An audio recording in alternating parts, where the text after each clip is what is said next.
Hello friends, welcome to my channel Learn Along Vinod। जैसा कि आपको मालूम है कि हमने एक सीरीज शुरू की है पब्लिक एडमिनिस्ट्रेशन की।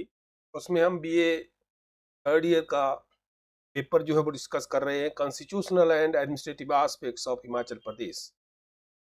इसमें आज हम जो टॉपिक डिस्कस करेंगे that is present administrative structure at state, division, district and block level. तो आइए शुरू करते हैं। एडमिनिस्ट्रेटिव स्ट्रक्चर, प्रशासनिक संरचना।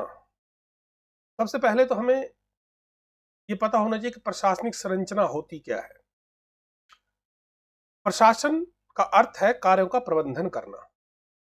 एलडी व्हाइट के अनुसार किसी प्रयोजन या उद्देश्य की प्राप्ति के लिए बहुत से मनुष्यों का निर्देशन, समन्वय तथा नियंत्रण ही प्रशासन है। जबकि जो संरचना है उसका अर्थ है किसी जटिल चीज के भागों या तत्वों के बीच की व्यवस्था या संबंध। अतः प्रशासनिक संरचना का अर्थ है प्राधिकरण की श्रेणीबद्ध व्यवस्था, अर्थात प्रशासनिक संरचना से यह निर्धारित किया जाता है कि कैसे भूमिकाएं, शक्तियां और जिम्मेदारियां सौंपी जाती हैं और प्रबंधन के विभिन्न स्तरों पर कार्य प्रक्रिया कैसे प्रवाहित होती है। अर्थात के जो रोल्स हैं, पावर्स हैं एंड responsibilities हैं at different levels of hierarchy, how we distribute those roles, powers and responsibility among the different levels and their interrelationships, all these are comes under the periphery of administrative structure। Himachal Pradesh को जब पूर्ण राज्य का दर्जा मिला तब से लेकर आज तक यहाँ का प्रशासनिक ढांचे में कोई ज्यादा फेरबदल नहीं किया गया। सन 1972 में जिलों के पुनर्गठन के बाद हिमाचल के 12 जिले बनाए गए थे। जब भी आज भी इन जिलों में कोई बदलाव नहीं किया गया, हालांकि समय समय पर नए जिले बनाने की मांग उठती रहती है।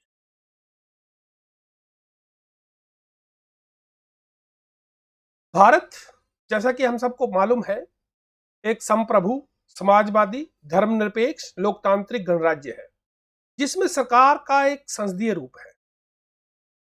यहाँ पे पार्लियामेंट्री फॉर्म ऑफ गवर्नमेंट जो है वो काम करती है, जो एकात्मक विशेषताओं के साथ संरचना में संघीय है। राष्ट्रपति को सलाह देने के लिए प्रधानमंत्री के साथ एक मंत्रिपरिषद होती है जो देश का संवैधानिक प्रमुख होता है। इसी तरह जो हमारे राज्य हैं, प्रदेश हैं, उनमें भी एक मंत्रिपरिषद होती है जिसका मुखिया मुख्यमंत्री होता है जो राज्यपाल को सलाह देता है। जैसे सेंटर में या केंद्र में प्रधानमंत्री और उसकी मंत्रिपरिषद जो है वो क्या करती है, राष्ट्रपति को सहायता और सलाह देती है। उसी तरह स्टेट में, हमारी स्टेट में भी क्या है, मुख्यमंत्री है और मंत्रिपरिषद है जो राज्यपाल को सलाह देती है। ठीक है, तो इससे पहले कि आगे का स्ट्रक्चर हम डिस्कस करें, थोड़ा बहुत हम ये दो इंस्टीट्यूशन जो है मुख्यमंत्री और राज्यपाल, इनके बारे में भी थोड़ा सा जान लेते हैं और साथ ही इनके कुछ कार्य जो हैं, इनके पावर्स क्या हैं, इनके काम क्या है, फंक्शंस क्या है, उनको भी हम डिस्कस कर लेते हैं। भारत का संविधान राज्यों में राज्यपाल के कार्यालय के प्रावधान करता है। ठीक है, आमतौर पर प्रत्येक राज्य के लिए एक राज्यपाल होता है, लेकिन 1956 के संविधान 7वां संशोधन अधिनियम ने एक ही व्यक्ति को दो या दो से अधिक राज्यों के राज्यपाल के रूप में नियुक्ति की सुविधा प्रदान की है। अर्थात 1956 में एक कॉन्स्टिट्यूशनल अमेंडमेंट किया गया था, 7th कॉन्स्टिट्यूशनल अमेंडमेंट, और उसमें यह प्रावधान किया गया कि एक व्यक्ति दो या दो से अधिक राज्यों का राज्यपाल हो सकता है। ओके, राज्यपाल किसी राज्य का मुख्य कार्यकारी प्रमुख होता है, लेकिन भारत के राष्ट्रपति की तरह वह एक नाम मात्र का कार्यकारी प्रमुख होता है। राज्यपाल केंद्र सरकार के एजेंट के रूप में भी कार्य करता है और इसीलिए राज्यपाल के कार्यालय की दोहरी भूमिका होती है, एक केंद्र के प्रति, एक राज्य के प्रति। समझ गए? अच्छा, हिमाचल प्रदेश में राज्यपाल का कार्यालय उसे पूर्ण राज्य का दर्जा देते ही अस्तित्व में आ गया था। जब 1971 में हिमाचल प्रदेश जो था उसको पूर्ण राज्य का दर्जा मिला, तो उसी समय राज्यपाल जो है वो भी यहाँ पे नियुक्त किया गया था और एस चक्रवर्ती हिमाचल के पहले राज्यपाल नियुक्त किए गए थे, एस चक्रवर्ती। तो राज्यपाल के कार्य और शक्तियां क्या क्या हैं?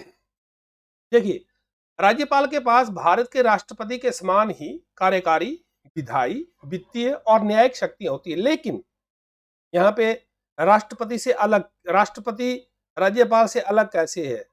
क्योंकि राज्यपाल के पास ना तो कोई राजनयिक, ना सैन्य और ना ही कोई आपातकालीन शक्तियां होती हैं, ठीक है? जबकि ये शक्तियां किसके पास होती हैं? राष्ट्रपति के पास होती हैं। ओके, सबसे पहले हम कार्यकारी शक्तियां देखते हैं।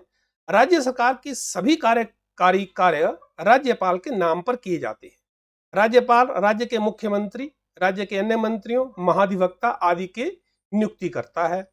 जब किसी राज्य में राष्ट्रपति शासन लगाया जाता है, तब राज्यपाल को अधिकतम कार्यकारी शक्तियां प्राप्त होती हैं। उसमें राज्य का सारा प्रशासन राज्यपाल द्वारा ही चलाया जाता है। फिर आती हैं आपकी विधायी शक्तियां। भारत में राज्यपाल की विधायी शक्तियां और कार्य दो कारकों पर निर्भर है। दो कौन कौन से? एक विधेयकों के संबंध में और दूसरा विधायिका के संबंध में, ठीक है? एक लॉज के संबंध में और दूसरा असेंबली के संबंध में, ठीक है, या लेजिस्लेचर के संबंध में। धन विधेयकों के अलावा अन्य विधेयकों को राज्यपाल की स्वीकृति के लिए प्रस्तुत करना होता है, जिसे वह या उस विधेयक को पर अपनी सहमति दे सकता है, या उसे विधानसभा को लौटा सकता है, या राष्ट्रपति के विचार के लिए सुरक्षित रख सकता है, ठीक है? विधायिका के संबंध में राज्यपाल द्वारा विधानसभा को बुलाया जा सकता है, भंग किया जा सकता है या सत्रावसान किया जा सकता है। और जब राज्य विधानमंडल का सत्र नहीं चल रहा हो तो वह अध्यादेश जारी कर सकता है। तो ये है विधायी शक्तियां राज्यपाल की। फिर आती है न्यायिक शक्तियां। न्यायिक शक्तियों में राज्यपाल क्षमादान दे सकता है, राहत दे सकता है, या और सजा में छूट दे सकता है, या किसी भी कानून के खिलाफ किसी भी अपराध के लिए दोषी व्यक्ति की सजा को निलंबित या हटा सकता है या कम कर सकता है। इसके अलावा राज्य उच्च न्यायालय के न्यायाधीशों की नियुक्ति करते समय राष्ट्रपति द्वारा राज्यपाल से परामर्श किया जाता है। अर्थात अगर किसी राज्य को उच्च न्यायालय की जो है न्यायाधीश की नियुक्ति करनी है, तो राज्यपाल का परामर्श राष्ट्रपति द्वारा लिया जाता है, ठीक है? और वह राज्य उच्च न्यायालय के परामर्श से जिला न्यायाधीशों की नियुक्ति, पोस्टिंग और पदोन्नति करता है। फिर आती हैं आपकी वित्तीय शक्तियां। वार्षिक वित्तीय विवरण या राज्य का बजट आमतौर पर विधानसभा में राज्यपाल द्वारा निर्धारित किया जाता है।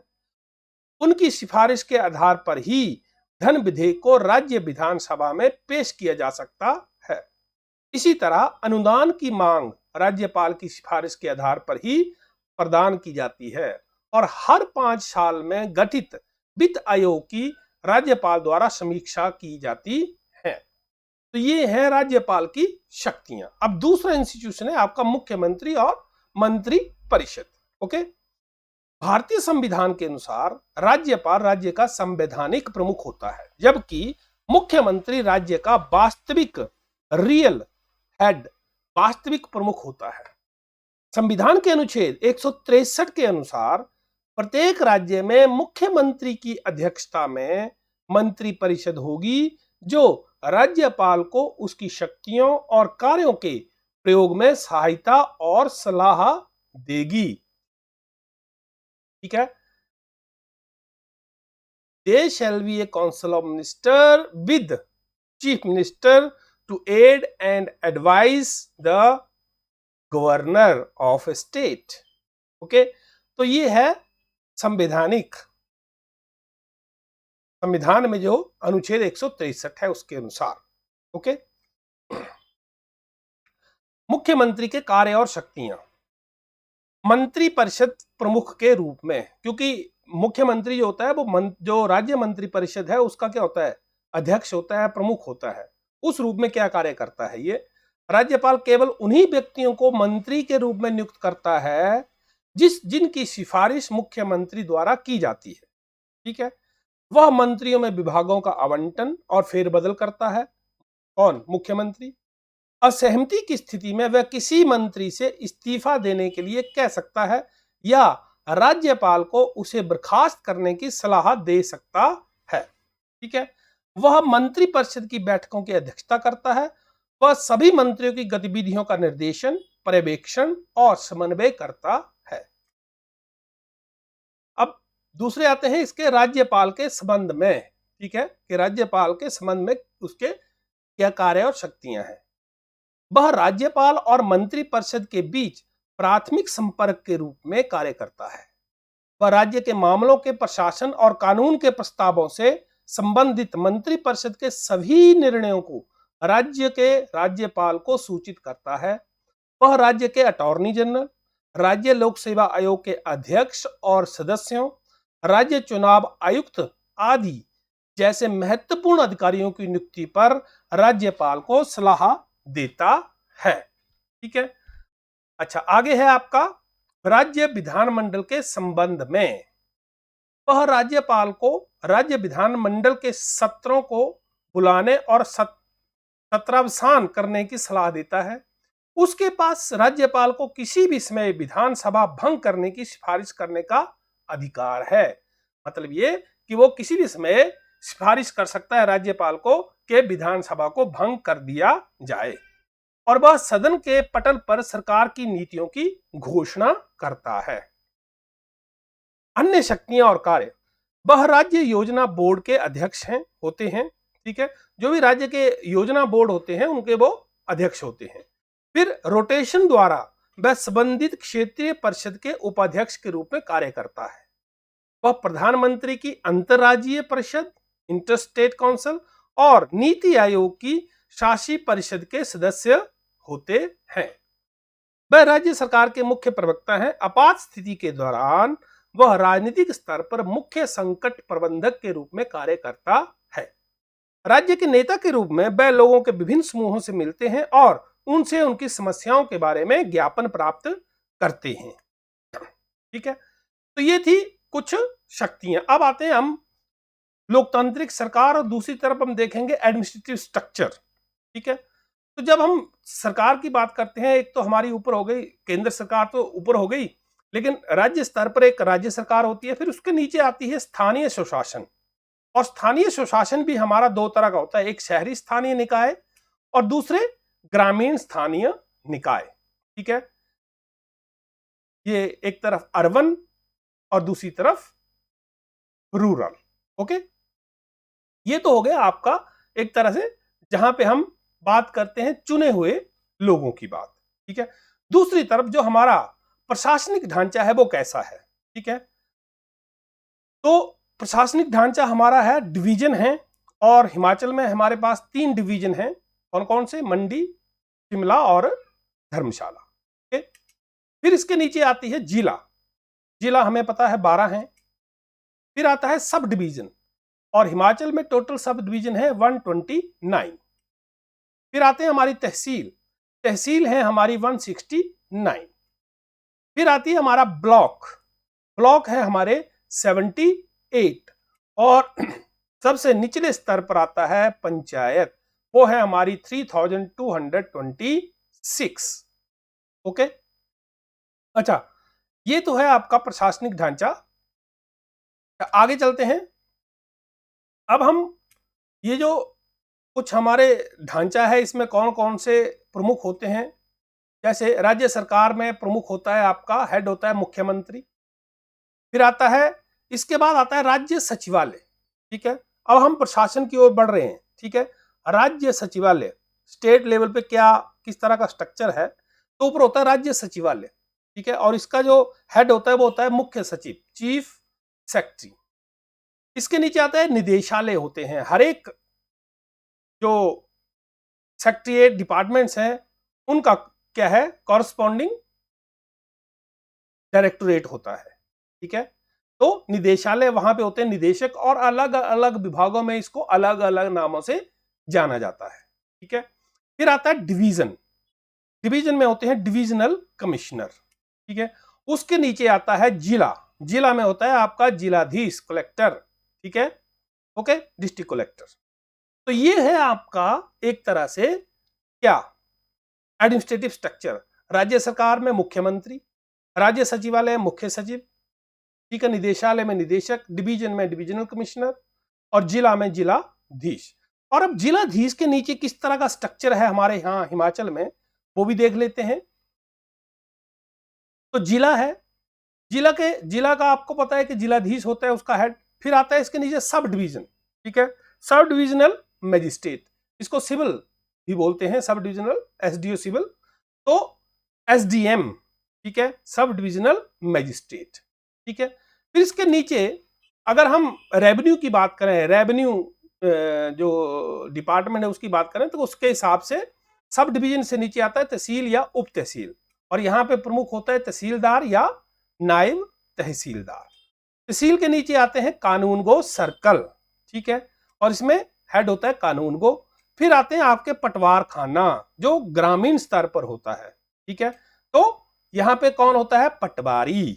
ठीक है, अब अगर हम दूसरी तरफ देखें, जब हम डेवलपमेंट की बात करते हैं, विकास प्रशासन की बात करते हैं, तो वहां पे क्या चीज आती है, तो जिला में देखिए जिला ग्रामीण विकास अभिकरण होता है, DRDA, district rural development agency, और इसका हेड होता है प्रोजेक्ट डायरेक्टर। ठीक है, और इसके नीचे अगर हम बात करें तो ब्लॉक।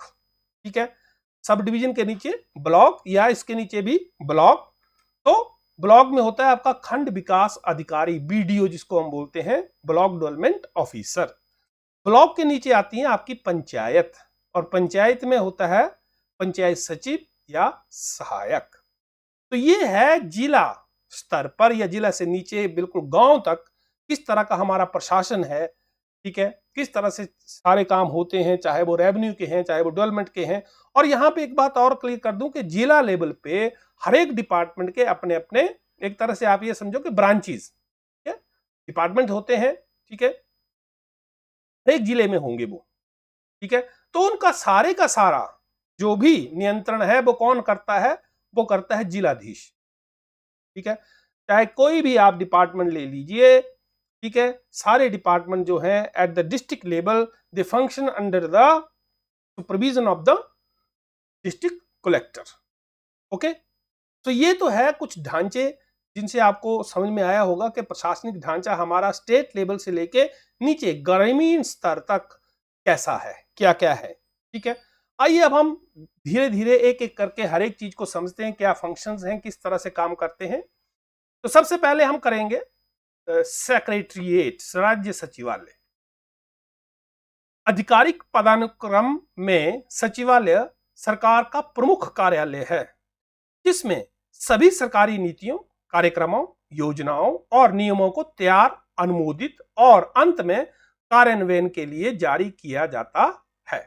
ठीक है, तो ये सचिवालय जो है ये एक प्रमुख कार्यालय है। ठीक है, सरकार का। ठीक है, व्यवसाय के सुविधाजनक और शीघ्र लेन देन के लिए सचिवालय को विभागों में विभाजित किया गया है। तो इनको बोलते हैं हम सेक्रेटरीट डिपार्टमेंट्स। ठीक है, अन्य राज्यों की तरह हिमाचल प्रदेश में भी एक सचिवालय है। यह राज्य प्रशासन का तंत्रिका केंद्र है। इसमें राज्य सरकार के कई विभाग शामिल हैं। विभागों का नेतृत्व राजनीतिक रूप से मंत्रियों द्वारा और प्रशासनिक रूप से सचिवों द्वारा किया जाता है। ये बहुत इंपॉर्टेंट है कि अगर हम पॉलिटिकल हेड की बात करें तो वो मंत्री होता है उस विभाग का, और अगर हम एडमिनिस्ट्रेटिव हेड की बात करें तो उस विभाग का एडमिनिस्ट्रेटिव हेड होता है उस विभाग का सचिव या सेक्रेटरी। ओके, और मुख्य सचिव पूरे राज्य सचिवालय का प्रमुख होता है। ये जो राज्य सचिवालय है ये किसके अंडर काम करता है, प्रमुख या मुख्य सचिव, चीफ सेक्रेटरी। ओके, जबकि एक सचिव एक या दो विभागों का प्रमुख होता है, मुख्य सचिव सचिवों की समिति की बैठकों की अध्यक्षता करता है, जो महत्वपूर्ण नीतिगत मामलों, अंतर विभागीय मामलों, व्यापक निहितार्थ वाले नीतिगत मुद्दों आदि पर विचार करती है। मुख्य सचिव मंत्री परिषद का सचिव भी होता है। तो ये जो मुख्य सचिव है, ये जो हमारी मंत्री परिषद है, उसका भी सचिव कौन होता है? मुख्य सचिव, चीफ सेक्रेटरी। ओके, तो सचिवालय में विभागों की संख्या अलग अलग राज्यों में अलग अलग होती है। हिमाचल प्रदेश में लगभग 58 विभाग हैं। कुछ महत्वपूर्ण विभाग निम्न प्रकार से हैं। बहुत से विभाग हैं, जैसे ये देखिए, प्रशासनिक सुधार, पशुपालन, शिक्षा, पर्यावरण, विज्ञान और प्रौद्योगिकी, अग्निशमन सेवाएं, खाद्य नागरिक आपूर्ति और उपभोक्ता मामले, बागवानी, सूचना और जनसंपर्क, जल शक्ति, पुलिस, ठीक है, लोक निर्माण, राजस्व, तकनीकी शिक्षा, टाउन एंड कंट्री प्लानिंग, शहरी विकास, युवा सेवाएं और खेल, कृषि, अर्थशास्त्र और सांख्यिकी, वित्त, मछली पालन, वन, स्वास्थ्य और परिवार कल्याण, इंडस्ट्रीज, सूचना प्रौद्योगिकी, श्रम और रोजगार, कानून, पंचायती राज, ग्रामीण विकास, पर्यटन, परिवहन, आदिवासी विकास, महिला एवं बाल विकास। तो ये कुछ इंपॉर्टेंट जो है, तो ये हमारे यहाँ पे विभाग हैं, ठीक है, डिपार्टमेंट्स हैं। ओके, अब आते हैं सचिवालय में विभागीय ढांचा कैसा है। ठीक है, सचिवालय में जो विभागीय ढांचा है वो देखिए, सबसे ऊपर होता है, कोई भी विभाग है उसमें क्या होता है, एक सेक्रेटरी होता है, उसके नीचे स्पेशल सेक्रेटरी, स्पेशल या एडिशनल सेक्रेटरी जिसे हम बोल सकते हैं, विशेष अपर सचिव, फिर ज्वाइंट सेक्रेटरी, सह सचिव, फिर उसके नीचे आते हैं डेप्टी सेक्रेटरी, उप सचिव, फिर अंडर सेक्रेटरी, अवर सचिव, और उसके नीचे होते हैं असिस्टेंट सेक्रेटरी, सहायक सचिव, और इसके नीचे सुपरिंटेंडेंट और सेक्शन ऑफिसर, अधीक्षक या अनुभाग अधिकारी, और इसके नीचे क्या होते हैं, असिस्टेंट सुपरिंटेंडेंट्स, सहायक अधीक्षक, फिर अपर डिवीजन क्लर्क होते हैं, फिर लोअर डिवीजन क्लर्क्स होते हैं, और फिर स्टेनोटाइपिस्ट और टाइपिस्ट जो हैं वो होते हैं, और इसके नीचे जो मैनुअल वर्कर्स हैं वो भी होते हैं। तो ये स्ट्रक्चर है सचिवालय में, जो सचिवालय विभाग है, ठीक है, उनका ये एक ढांचा है हमारे हिमाचल प्रदेश में। हमारे क्या हर जगह मैक्सिमम हर स्टेट में मोर और लेस इसी तरह का स्ट्रक्चर पाया जाता है। अब आते हैं सचिवालय के कार्य क्या क्या है। सबसे पहले राज्य सरकार की नीतियों और कार्यक्रमों को तैयार करना। दूसरा, राज्य सरकार की नीतियों और कार्यक्रमों में समन्वय स्थापित करना। राज्य का बजट तैयार करना और सार्वजनिक व्यय पर नियंत्रण लगाना। कानून, नियम और विनियम बनाना। क्षेत्रीय एजेंसियों द्वारा नीतियों और कार्यक्रमों के कार्यान्वयन की निगरानी करना। नीति के निष्पादन के परिणामों की समीक्षा करना। केंद्र और अन्य राज्य सरकारों के साथ संपर्क बनाए रखना। राज्य विधायिका के प्रति अपने दायित्वों के निर्वहन में मंत्रियों की सहायता करना। राज्य सरकार के थिंक टैंक के रूप में कार्य करना।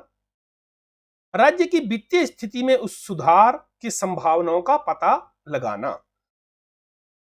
तो इस तरह से ये कुछ कार्य हैं सचिवालय के, क्योंकि हर एक चीज, किसी भी तरह की नीति, किसी भी तरह का कार्यक्रम, या विधायिका जो हमारी विधान परिषद है या लेजिस्लेचर है, स्टेट लेजिस्लेचर है, वहां पे क्या होता है, आप मंत्रियों से क्या करते हैं, दूसरे विधायक प्रश्न पूछते हैं, तो उनके दायित्व होते हैं उनका आंसर देना, हर तरह की चीजें। तो उसमें मंत्रियों की सहायता भी जो हमारा सचिवालय है यही करता है। ठीक है, लोगों से शिकायतें, अभयवेदन और अपील प्राप्त करना और उनका समाधान करना। तो ये कुछ कार्य हैं हमारे सचिवालय के। ओके, अब आते हैं आगे, निदेशालय, डायरेक्टोरेट। राज्य स्तर पर मंत्री, सचिव और कार्यकारी प्रमुख सरकार के 3 घटक हैं। ठीक है, तो स्टेट लेवल पे देखिए कौन कौन से, मंत्री, मतलब एक हिसाब से आप ये मान के चलो कि मुख्यमंत्री और मंत्री परिषद। ओके, और दूसरे सचिव मतलब सचिवालय, और तीसरा कार्यकारी प्रमुख। ये 3 घटक हैं राज्य स्तर पर। मंत्री और सचिव एक साथ मिलकर सचिवालय का निर्माण करते हैं। ठीक है, ये मंत्री और सचिव हैं, ये कहाँ हैं? ये सचिवालय में, ठीक है। और दूसरी ओर कार्यकारी प्रमुख के कार्यालय को निदेशालय कहा जाता है। जो कार्यकारी प्रमुख है उसके कार्यालय को निदेशालय कहा जाता है। निदेशालय राज्य सचिवालय के तहत कार्य करता है। सचिवालय एक स्टाफ एजेंसी है, ठीक है, जबकि एक निदेशालय एक लाइन एजेंसी है। अब यहां पे अगर आपने पब्लिक एडमिनिस्ट्रेशन पढ़ा हो तो स्टाफ एजेंसी और लाइन एजेंसी के बारे में जरूर पढ़ा होगा, ठीक है। मतलब ये आपको मैं छोटा सा ऐसे थोड़ा सा हिंट दे दूं कि स्टाफ एजेंसीज होती हैं वो क्या करती हैं, एक तरह से परामर्श देने वाली होती हैं, ठीक है, और एक्चुअल में जो चीजों को इंप्लीमेंट करते हैं वो एजेंसी कहलाती है लाइन एजेंसी, ठीक है।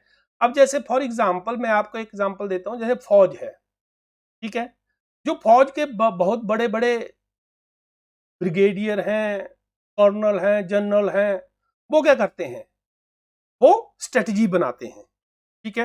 वो स्ट्रेटजी जाती है आपकी नीचे जो ग्राउंड पे ट्रूप्स हैं, ठीक है। वो जो ग्राउंड पे ट्रूप्स हैं जो एक्चुअल में उस स्ट्रेटजी को इंप्लीमेंट कर रहे हैं, लड़ाई लड़ रहे हैं या कहीं जा रहे हैं, वो है आपकी लाइन एजेंसी। और जो क्या कर रहे हैं, जो स्ट्रेटजी बना रहे हैं, they are called staff agencies. समझ में आ गया? ओके। दूसरे शब्दों में एक सचिवालय नीति निर्माण से संबंधित है, मतलब नीति का निर्माण सचिवालय द्वारा किया जा रहा है, जबकि एक निदेशालय नीति निष्पादन से संबंधित है। नीति निर्माण सचिवालय और नीति को लागू करना निदेशालय का काम है। ओके, इस प्रकार निदेशालय राज्य सरकार के कार्यकारी अंग हैं। उनका कर्तव्य उन नीतियों को क्रियान्वित करना है जो सचिवालय द्वारा तैयार की जाती है। प्रत्येक सचिवालय विभाग में एक संबंधित कार्यकारी विभाग होता है। मतलब जो अगर सचिवालय में कोई विभाग है तो उसका संबंधित कार्यकारी विभाग अवश्य होगा, मतलब डायरेक्टोरेट अवश्य होगा। समझ गए? ओके। नियमानुसार निदेशालय सचिवालय के बाहर स्थित होता है। वे निदेशक की अध्यक्षता में विशिष्ट संगठनात्मक संस्थाओं का गठन करते हैं, जिन्हें अतिरिक्त निदेशकों, संयुक्त निदेशकों, उप निदेशकों और सहायक निदेशकों द्वारा सहायता प्रदान की जाती है। हालांकि एक निदेशालय के प्रमुख को विभिन्न नामों से भी जाना जाता है, जैसे आयुक्त, किसी डायरेक्टोरेट में जो हेड है उसको आयुक्त कहा जाएगा, कहीं पे महानिदेशक, महानिरीक्षक, रजिस्ट्रार, नियंत्रक, मुख्य अभियंता, मुख्य संरक्षण इत्यादि। निदेशालय या कार्यकारी विभागों के नाम और उनके प्रमुख, अब वो देखते हैं हम कौन कौन से हैं, ठीक है।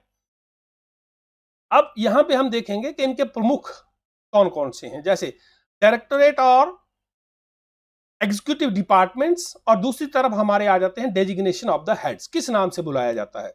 जैसे एग्रीकल्चर डिपार्टमेंट है, वहां पे जो डायरेक्टोरेट है, वहां पे जो हेड है उस डायरेक्टोरेट का, उसको बोलते हैं डायरेक्टर ऑफ एग्रीकल्चर, ठीक है। एनिमल हस्बेंड्री डिपार्टमेंट वहां पे होते हैं, वहां पे भी डायरेक्टर ही बोला जाता है। एजुकेशन डिपार्टमेंट, वहां भी डायरेक्टर ही बोला जाता है। फिर एक्साइज डिपार्टमेंट, वहां पे बोला जाता है उसको कमिश्नर ऑफ एक्साइज। फिर आता है फॉरेस्ट डिपार्टमेंट, फॉरेस्ट डिपार्टमेंट में बोला जाता है chief conservator of forest, okay. फिर इरिगेशन डिपार्टमेंट, इसमें बोला जाता है चीफ इंजीनियर इरिगेशन। फिर jail department, inspector general of gels.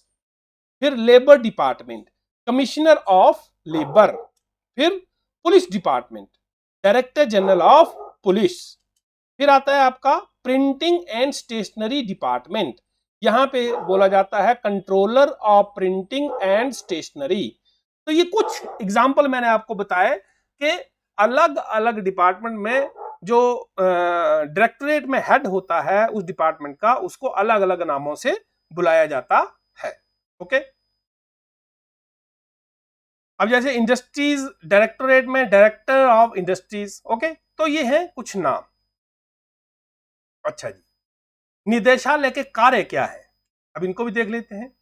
मंत्री को तकनीकी सलाह प्रदान करना, विभाग का बजट तैयार करना, अधीनस्थ अधिकारियों पर नियमानुसार अनुशासनात्मक शक्तियों का प्रयोग करना, राज्य लोक सेवा आयोग को पदोन्नति और अनुशासनात्मक कार्यवाही के संबंध में सलाह देना, विभागीय जिला कर्मचारियों द्वारा कार्य के कार्यान्वयन का निरीक्षण करना, विभागीय अधिकारियों के लिए सेवाकालीन प्रशिक्षण कार्यक्रम आयोजित करना, सभी अधीनस्थ अधिकारियों की सभी नियुक्ति, पुष्टिकरण, पोस्टिंग, स्थानांतरण और पदोन्नति निर्धारित सीमा और अनुमोदित नियमों के साथ करना, विभाग की दक्षता में सुधार के लिए विभागीय अनुसंधान और प्रयोग कार्यक्रम चलाना। ठीक है, तो इस तरह से निदेशालय के ये कार्य हैं। ठीक है, तो मुझे आशा है कि आपको ये समझ में आए होगी। अगले वीडियो में हम इसके नीचे चलेंगे, जिला के स्तर पर और ब्लॉक के स्तर पर किस तरह का हमारा एडमिनिस्ट्रेटिव स्ट्रक्चर है इस वक्त और किस तरह से वो काम करता है। मुझे आशा है आपको वीडियो पसंद आया होगा। तो अगर वीडियो पसंद आया होगा तो मेरे चैनल को सब्सक्राइब जरूर करें, साथ में कमेंट जरूर करें। इसमें कोई चीज अगर त्रुटि है या कोई चीज और आपको जाननी है तो आप उसमें कमेंट में पूछ सकते हैं, और शेयर करें और लाइक का बटन जरूर दबाएं।